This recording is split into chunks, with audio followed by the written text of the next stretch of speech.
Praise the lord dear all brothers and sisters. Yesu Kristu నామంలో అందరికీ శుభాలు తెలియజేస్తున్నాను.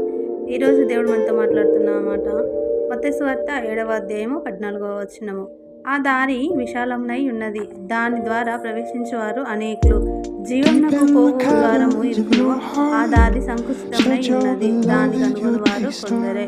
ఇక్కడ దేవుడు జీవం గురించి మాట్లాడుతున్నారండి. నిత్య జీవము, నిత్య రాజ్యము, నిత్య జీవం ఉంది, నిత్య నరకం ఉంది. నీవు ఏ దారిని ఎంచుకుంటావని దేవుడు ఈరోజు మాట్లాడుతున్నారు.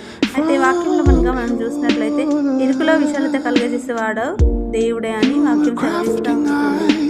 అయితే ఇరుకు మార్గంన ప్రవేశించేవారు ధన్యులు అని వాక్యం సెలవిస్తూ ఉంటుంది. విశాలమైన దారిలో దారి చూడడానికి విశాలమై ఉంటుంది, కానీ దానిలో అనేకమైన ప్రమాదాలు జరుగుతూ ఉంటాయి. ఇప్పుడు మనము రోడ్డు మీద వెళ్తూ ఉంటాము. ఇరుకు దారికి విశాలమైన దారికి చాలా తేడా ఉంటుంది.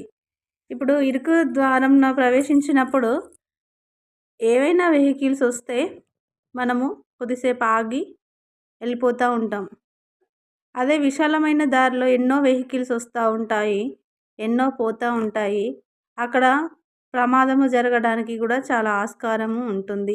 కాబట్టి మనము దేవుని మార్గంలో ప్రవేశించే వారమై పరలోక రాజ్యానికి వారసులుగా ఉండుటకు కేవలం ఇరుకు ద్వారమే మార్గము. అదే పరలోక రాజ్యానికి మనల్ని చేరుస్తూ ఉంటుంది.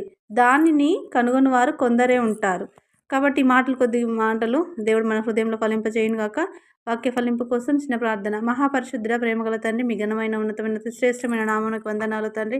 గొప్ప దేవుడా, ఈ మాటలు ప్రభావ మా హృదయాల్లో ఫలించడానికి కృపా సహాయం దయచేసినందుకు వందనాలు చెల్లిస్తున్నాను. నజరేయుడైన యేసు నామమున వేడుకొని పొందిన మీ పరమ తండ్రి, ఆమేన్.